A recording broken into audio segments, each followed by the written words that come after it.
A Subway Series sweep and the Mets are back to 500. Let's talk about it on today's show.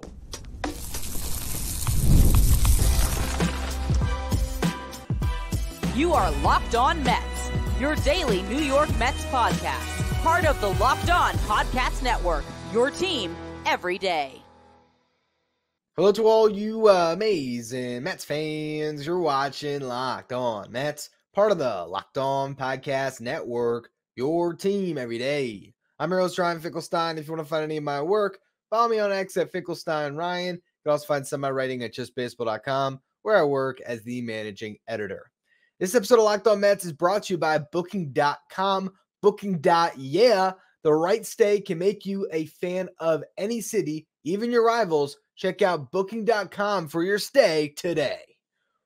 Wow, the New York Mets from 11 games under 500 to back to even with an unbelievable month of June where this team has become the best offense in all of baseball, and they just beat the pants off the New York Yankees. Sure, does that look like the Yankees team that was for a long time this year the best team in the game? No, that is a lineup that is down to two really great players and a lot of bad ones. Beyond that, it is not the team, I don't believe, that was reeling off victories. But for the one that we got to see, man, there's no competition. The Mets are just better than the Yankees. Yeah, sure, you look at the records. You can tell me all you want about why the Yankees are a better team, Yankees fans, but certainly didn't look like it for a two-game series because, man, the New York Mets just took it to the Yankees and to two really good starting pitchers. Maybe Luis Gil is coming down to earth. The Orioles beat him up good. Now the Mets did, but you have to credit this team when you go up against the Padres with Dylan Cease. I keep talking about this, but it's worth mentioning. The Rangers with John Gray have been great all year. The Cubs with Shota Imanaga have been great all year. Garrett Cole, Luis Gil. When you just keep on checking off boxes, at a certain point, you can no longer make excuses for the pitcher, and you just have to tip your cap to a Mets lineup that's absolutely rolling. And that's what we saw again. We could talk about Sean Manaea with an uneven but good start and everything else, the defense that was great behind him. But it's the bats. This team right now is predicated on the bats. If they're going to do anything this year, it is because of that. It's because this lineup all of a sudden looks so deep, so talented. The top four has clicked in, and it's just amazing to watch them go to work game in, game out between Lindor, Nimmo, JD Martinez, and Pete Alonso, all looking comfortable, all giving you good at-bats. They don't always have it each game, each individual guy, but the collective of the four of them, they're getting something from those guys every single game. And then now you have these spark plugs, these kids in Francisco Alvarez and Mark Vientos who just keep coming through and are looking like future stars in this league. So when you add that to the mix, now 6 of your 9 hitters are dangerous. And Harrison Bader has been awesome for the Mets this year. His defense in center field is great. And he's had so many big games. You look at the overall stats, and he's not going to blow you away. But he's certainly swinging a hot bat right now. He had a home run in this game. It was just top to bottom domination for your New York Mets. And to go through how it all went down, Francisco Lindor had his patented leadoff double to start the game. The Mets actually load the bases in the first, were unable to score. Lindor said, you know what, let's try that thing again in the third inning. Another leadoff double. And this one actually started a rally that had more legs to it. Brandon Nimmo drew a walk. JD Martinez singled in Lindor. Pete Alonso hit into a double play. So it seemed like only one run would come across. Then Francisco Alvarez hit a 2-run homer. Guy's unbelievable. Opposite field home run, too, for Alvarez. You don't see a lot of that. Typically, his power comes pull side. Well, when you're feeling good as Alvarez is in the box, all of a sudden, everything opens up to you. He also had an opposite field double in the 5th inning to drive in Brandon Nimmo, who drew a walk to lead off the inning. Pete Alonso had walked as well before Alvarez's double. He was standing on third after Alvarez hit that double. Then Tyron Taylor drew a walk to load the bases. Mark Vientos, bases loaded, walk to score another. Jeff McNeil, sac fly. Harrison Bader, RBI double. The Mets were up 7-0 in the 5th inning. And Sean Manaea was good. I mean, we will acknowledge it was a typical Manaea start where he makes you want to pull your hair out at certain points. Maybe that's why he cut all his off before the season. I don't know. But, man, it can be frustrating. In the first inning, as the Mets had not come up to bat yet, and he's pitching against the Yankees, and he walks the bases loaded. I was thinking, man, I want the Mets to trade this guy at the deadline because I just don't want to watch him pitch anymore. And there's been a lot of talk of that, the buyers and sellers that the Mets could be at this deadline, how they could trade from their surplus of starting pitching to either do other things or to get some prospects. And Minaya is a guy that I'd circle and say, I want to see him dealt because he has a player option for next year, and he can be frustrating. And then also he can get some really big outs, and you have to give him a lot of credit because by the end of the game, I was like, man, I love Sean Minaya in this rotation. Gets a huge double play to get out of that inning in the first. Goes 5 innings, allowed 2 hits, walked 5, but a lot of them in the first inning there. Had double plays in the, what was it, the second and the second and the third? He had 3 double plays that were huge for him, just sort of killing rallies from the Yankees. So it was, again, 5 innings, 2 hits, no runs, 5 walks, 3 strikeouts. And he was 5 and dive, but part of that was the fact that he had a lopsided game, and you end up going to Danny Young thinking you might have a better chance getting out Juan Soto, Aaron Judge. Danny Young in that spot there. I'm trying to actually remember now. Was that before or after the rain delay? I feel like the rain delay was when the Mets was hitting, no? There's a lengthy rain delay in this one. I'm sure some people could come back at me and tell me I'm wrong about this one. My memory's getting fuzzy because I'm sort of thinking back, like, why exactly did Minaya only go 5 when I think he was at like 77 pitches? Regardless, doesn't matter. It was a 12-2 game when it's all said and done. Danny Young goes up against Soto and Judge. He fails. No shame in that. He walks Soto, gives up a 2-run homer to Judge, and that was it. That was all the damage the Yankees did against the Mets in this game. I will shout out Adam Ottavino on the pitching side because he did a really nice job after Young. I think he got a strikeout, then he gave a base hit, and then they go to Ottavino, and he looked very sharp, which is good to see because the Mets are going to need him. We'll talk about this in the final segment. Drew Smith heading to the IL now, or went to the IL today with an elbow injury. So you're going to need Ottavino at least for the next couple weeks here. So good to see him have a nice day. There was the rain delay, like I mentioned. I believe it was in the bottom of the 6th. Tyron Taylor coming out of the delay hit a 3-run homer. So it's just more Mets dominance. Bottom of the 7th, Harrison Bader hit a leadoff homer. 8th inning, you had singles by Pete Alonso, Luis Torrens, who gave Francisco Alvarez a much-needed couple innings off at the end of that game. And then Mark Vientos, RBI situation, huge hole on the right side between the second baseman and the first baseman. They were playing him pull side. Went the other way, shot a single through, got another RBI.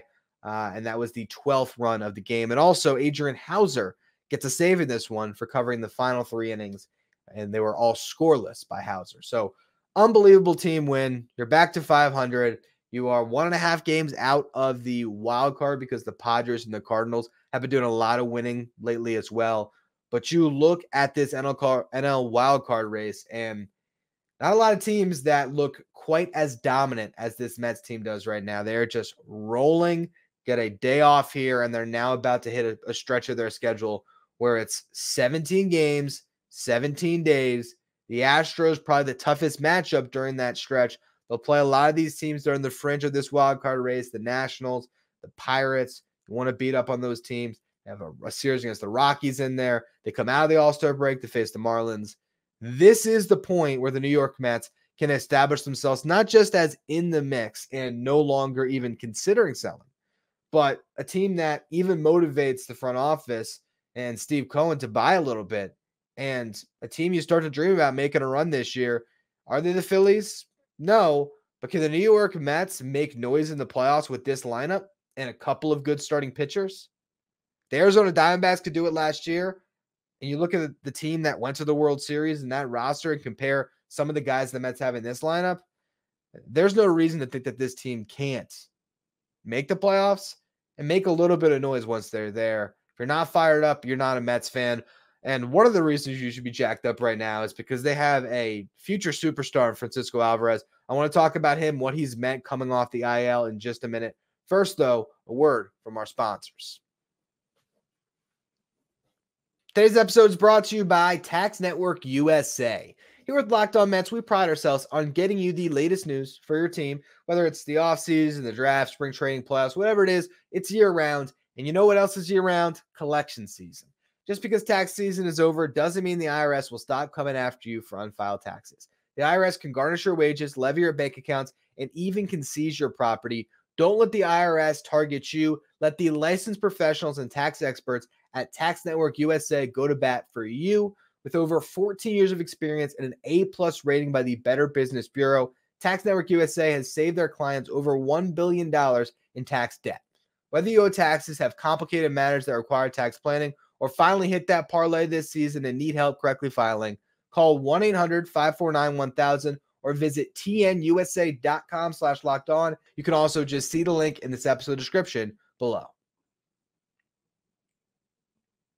Today's episode is also brought to you by eBay Motors. Passion, drive, and patience are what brings home the winning trophy. It's also what keeps your ride or die alive. eBay Motors has everything you need to maintain your vehicle and level it up to peak performance. From superchargers to roof racks, exhaust kits, LED headlights, and more. Whether you're into speed, power, or style, eBay Motors has got you covered. With over 122 million parts for your number one ride or die, you always find exactly what you're looking for. With eBay's guaranteed fit, your part is guaranteed to fit your ride every time or your money back.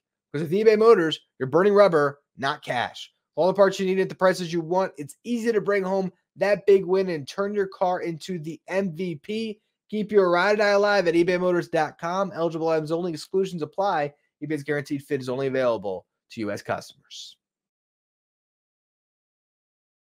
If you're an everyday listener to the show, make sure you become a Locked On Mets insider. This is our texting service where I can give you updates anytime some news breaks on the Mets. You can ask me questions anytime. You can also take part in our Locked On Mets signed photo giveaways. If you want to be a Locked On Mets insider, find the link in the episode description.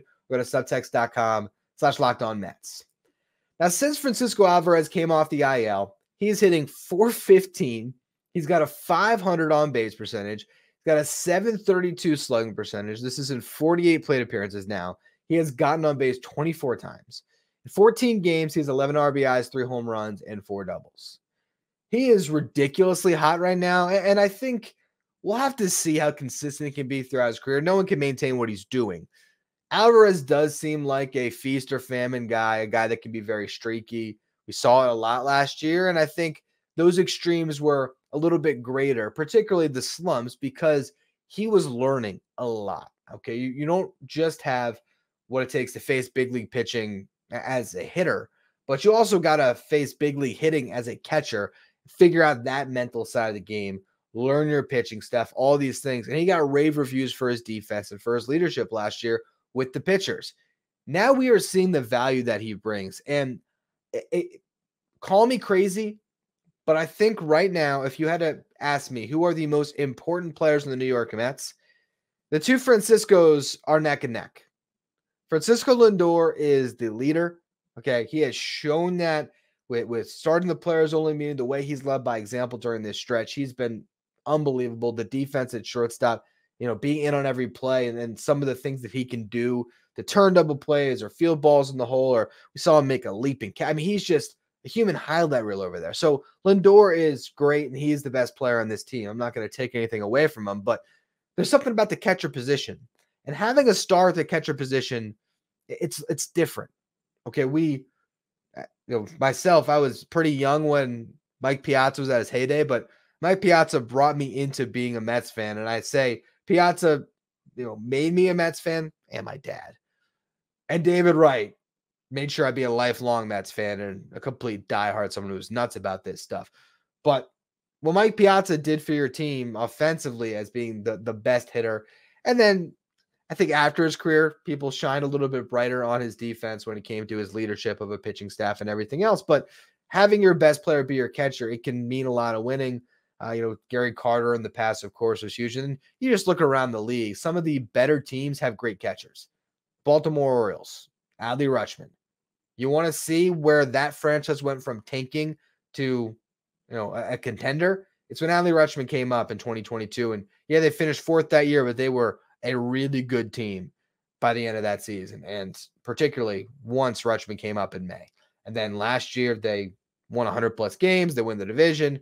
And now they are neck and neck with the Yankees yet again. And they are looking like a juggernaut.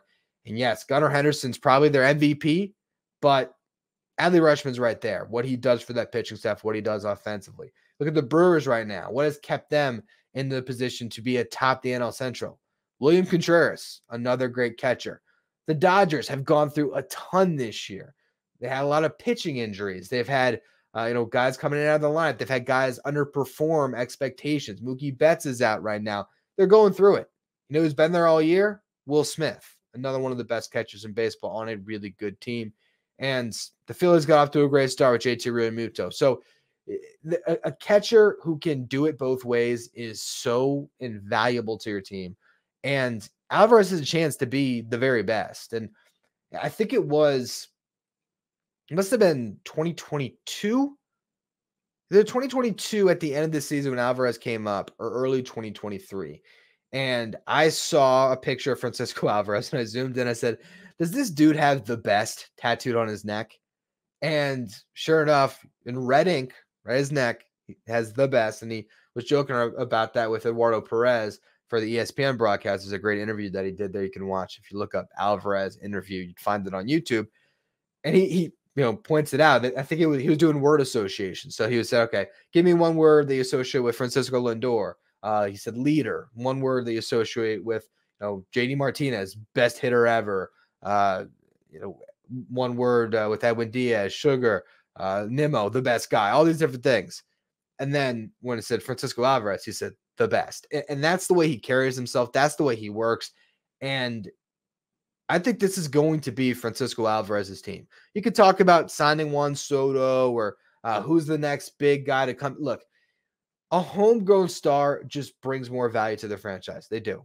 There's the fact that we were looking at Francisco Alvarez box scores when he was 19 years old, right? And seeing the way he was progressing. Oh my God, here's Alvarez tearing the cover off the ball. He just got promoted again. Man, this guy could be so good. And then it comes up and that sensation is realized. To have hit 30 home runs in 158 games of his career so far, and he's just scratching the surface of what he can be, which is the best catcher in baseball. That's the ceiling for Francisco Alvarez, the best catcher in baseball, and a guy that can hold that title for years.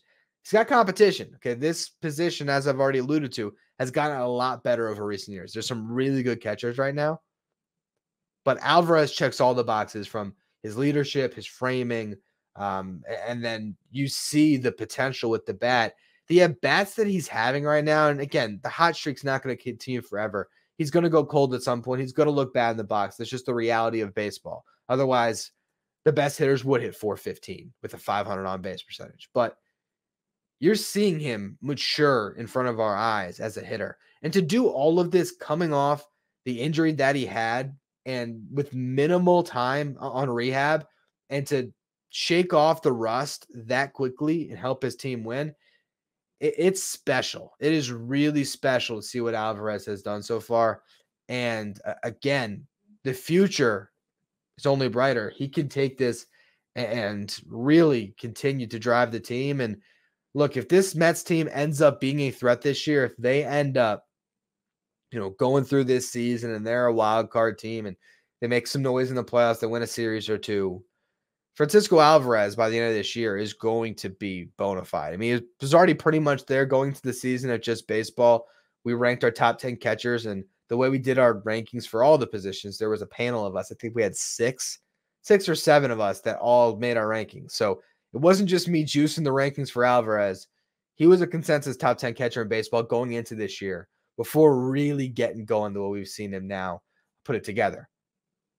Is he a top 5 catcher in baseball? Is he a top 3 catcher in baseball? We're going to find that out by the end of the season, but I wouldn't be surprised that we're looking up at 2025 at the end of the season and Alvarez has monster offensive numbers, a crazy WAR, and we're saying, you know what?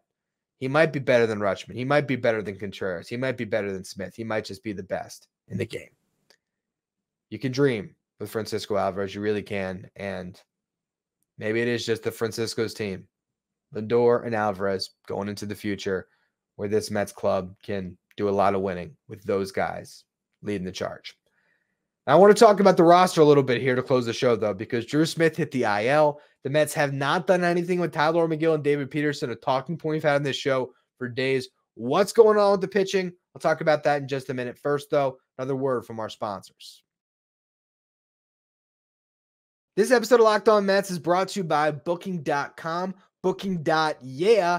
With summer travel heating up, especially travel for baseball games, it's time to explore those U.S. cities you've always secretly wanted to learn more about. Yes, we're talking about the rival cities that the Mets are going to travel to. This is a team that you want to watch. And with hotels, bed and breakfasts, vacation rentals, resorts, and so much more on Booking.com, you might just find your perfect stay even in your baseball rival city. Maybe you want to go to Philadelphia this year. Maybe you want to go down to Atlanta. I know in September, if the Mets are in the mix, which it seems like they will be, there is a series that my dad and I are planning to go to, and we're going to use Booking.com because we already did. We went out to Washington, D.C. It was the place for us to find the perfect hotel for us to stay at. My parents were traveling up to Chicago after D.C. for the summer, and they had their dog with them. So being able to find the best pet-friendly hotel that we were able to stay at that was comfortable, that was close enough to the ballpark, it was really so much easier with Booking.com. The right stay can make you a fan of any U.S. city, even your rivals. So book today on Booking.com on the site or in the Booking.com app. Today's episode is also brought to you by LinkedIn. Are you struggling to close deals? B2B selling is tougher than ever, and that's why I want to tell you about LinkedIn Sales Navigator. LinkedIn Sales Navigator is a sales intelligence platform that helps professionals effectively prospect and engage high-value customers, drive higher revenue, and increase sales performance. Sales Navigator helps you target the right buyers, surface key signals, and shows you hidden allies so you can find those buyers that are most likely to convert. Fueled by LinkedIn's 1 billion member platform, Sales Navigator gives you the most up-to-date first-party data, enabling you to unlock conversations with the people that matter. Right now, you can try LinkedIn Sales Navigator and get a 60-day free trial at linkedin.com/lockedon. That is linkedin.com/lockedon for a 60-day free trial. LinkedIn Sales Navigator will help you sell like a superstar today. Just go to linkedin.com/lockedon and get started. The NBA draft was Wednesday night. If you want to be up to date on all the latest for your favorite NBA team, make sure you check out Locked On Sports Today, which is covering everything in the world of sports. You find Locked On Sports Today streaming 24/7 on YouTube and Amazon Fire TV. Before we talk about the pitching, I just want to touch on the right field situation because Tyron Taylor has gotten the first 2 starts since Starling Marte went down. And I'd be pretty curious if that continues a little bit. Not that he's going to be an everyday guy. The Mets are going to play matchups. I'm sure Ben Gamble gets out there at some point. I'm sure DJ Stewart will get back out there. But Tyron Taylor gives you something that those 2 guys do not. That's a really good defender in right field. And when you have a lineup that's clicking the way the Mets are, maybe you don't need to put the bat out there. Maybe you should put the guy that has the strong arm, that could run down all the balls in the gap, the guy that could actually ignite and get hot, which he has in these 2 games. He has come through some pretty clutch RBIs since replacing Starling Marte, and he does have power. I mean, you can say, all right, DJ Stewart's the power guy, but, I mean, Tyron Taylor has multiple big league seasons with double-digit home runs. DJ Stewart, not really the case. So I could see Tyron Taylor sort of grabbing that starting right field job and holding on to it a little bit. He's got to keep hitting, and it's hard to when you're in a limited role. Now that he's getting some regular playing time, maybe he does run with it, and I'm okay with it because I talked about it before the season when we were previewing everything for the 2024 Mets, and I alluded to the defense the Mets could have in the outfield when they went to Brandon Nimmo in left, Harrison Bader in center, and Tyron Taylor in right. And if you're going to do that right now, the way that the rest of the guys are hitting, I think it might be the move. So I've liked the 2 starts in a row for Taylor. I'll be curious if he's right back out there on Friday when the Mets take on the Astros. The bigger question is going to be, what's the pitching staff looking like then? Because the Mets have not taken my advice. I've been banging my fist on the table for Tyler McGill to get options since his start last Saturday. Well, they now announced him as the starting pitcher for this Saturday against the Astros. So McGill's going to get another start. David Peterson could have been optioned. He was not. And there was a world where this really bit the Mets in this game because they would have been really shorthanded, or they were shorthanded. I don't know if Daniel Nunez was available after pitching 2 2/3. I don't know if Reed Garrett was available after getting 4 high-stress outs. And yet, the Mets just rolled with what they had, and it worked out for them. It was a blowout. Adrian Hauser covered 3 innings. All ended up being fine. But moving forward, you look at your bullpen, and you got Garrett, Nunez, Jake Diekman, Adam Ottavino, Danny Young. Adrian Hauser, who's probably not going to pitch in this series, or at least not until Sunday. And then you got the new guy, Ty Adcock. So the Mets made a move. Drew Smith was put on the IL on Wednesday with a sprained elbow. Sprained elbow can mean a lot of things. It can mean just that, sprained elbow. He rests for a couple weeks, gets back out there.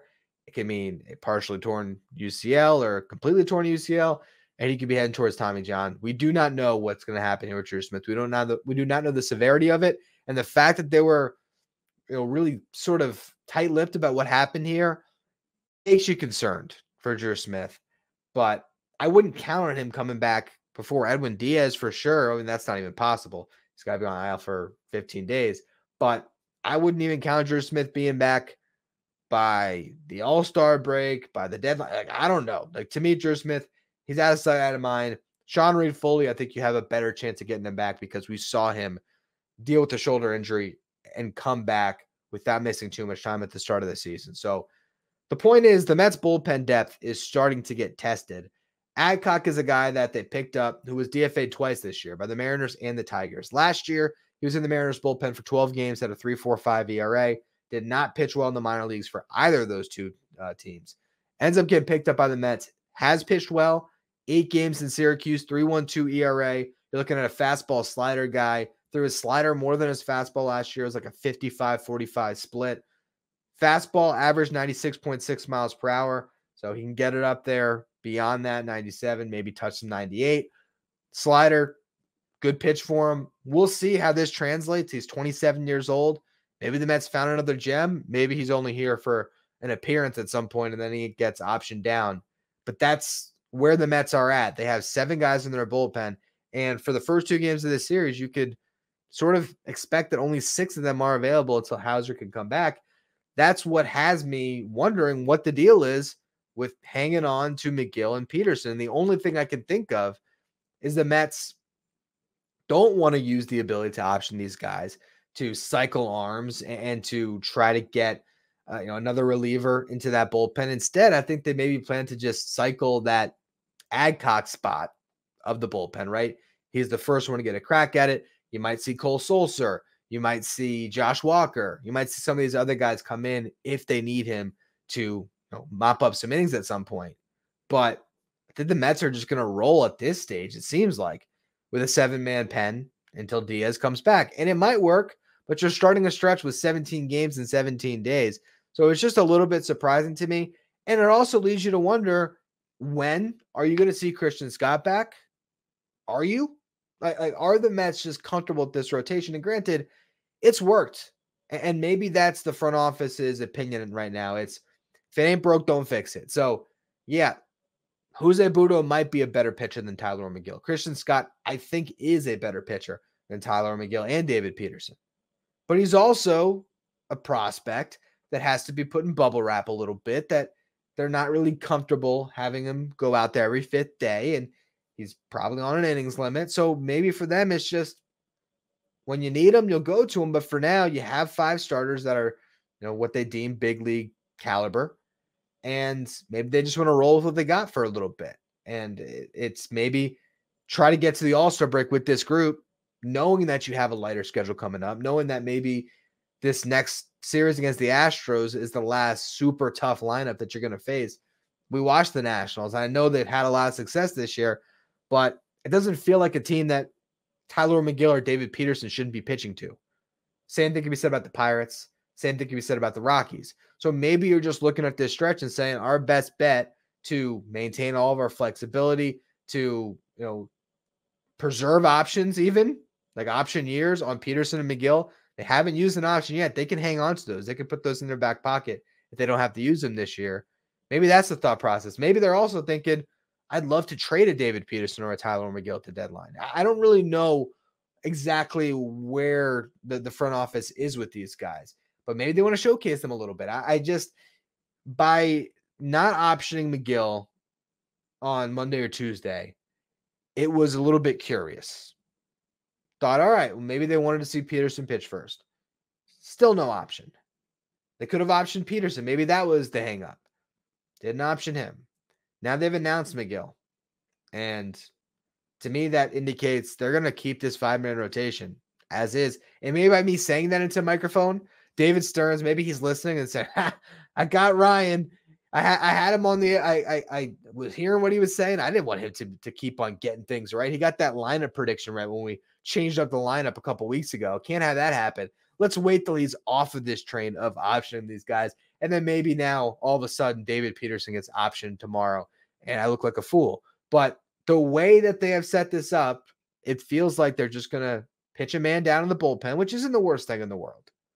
If you cycle those guys, if you get some length from your starters, it could be fine. And Adrian Hauser as this, reliever who's been unbelievable as a bulk guy has really worked. Maybe they can navigate these waters, get Diaz back, not miss a beat, get through this stretch, keep the rotation as is. We'll see. The one thing I didn't like about this originally, well, I guess there's a lot of things I didn't like about it. I've just been griping about it for 10 minutes here, but one other part of it I did not like is the fact that Severino's not pitching until Sunday because I want to see Luis Severino on the mound as much as possible. To me, I was thinking, man, what's up with that? Why not? If you're going to keep McGill in the rotation, fine. Why not pitch Severino on Saturday and maybe you can squeeze one more start out of him by the end of the All-Star break? So then I did some math on that one. I counted out the starts. If the Mets do stick with this 5-man rotation until the break, so they don't add Christian Scott. They never need a spot starter. They don't go to a 6-man at all for this upcoming period. Luis Severino would start the final game before the All-Star break, which means he would get 4 more turns in the rotation, as would Quintana, McGill, and Minaya and Peterson would each get 3. So it makes sense if you're going to stick with this rotation, which is another reason why I believe that they're going to, because if they were going to go to a 6-man, you might as well start Sevy on Saturday or Friday so you make sure he gets that one more start. But for now, it seems like the Mets are rolling with what they got, and it's hard to really complain about it when what they got has been the best team in baseball throughout the month of June. We'll be back with another show tomorrow. It'll be a Friday Farm Report as well as a preview of the upcoming series against the Houston Astros, so make sure you check that out. If you're listening on the audio side, follow, rate, and review wherever you get your podcasts. If you're watching on YouTube, hit that subscribe button. We're very close to 9,000 subs, which is our latest goal here. So I appreciate all of you who continue to subscribe. You can follow me on X at Finkelstein Ryan. Follow the show at Locked On Mets. If you want to be a Locked On Mets insider, find a link in the episode description or go to subtext.com/Locked On Mets. Thank you for making Locked On Mets your first listener, your first watch every day. Now for your second watch, head over to Locked On Sports Today, which is the place to go for all the latest on the NBA draft. So make sure you check out Locked On Sports Today, streaming 24/7 on YouTube.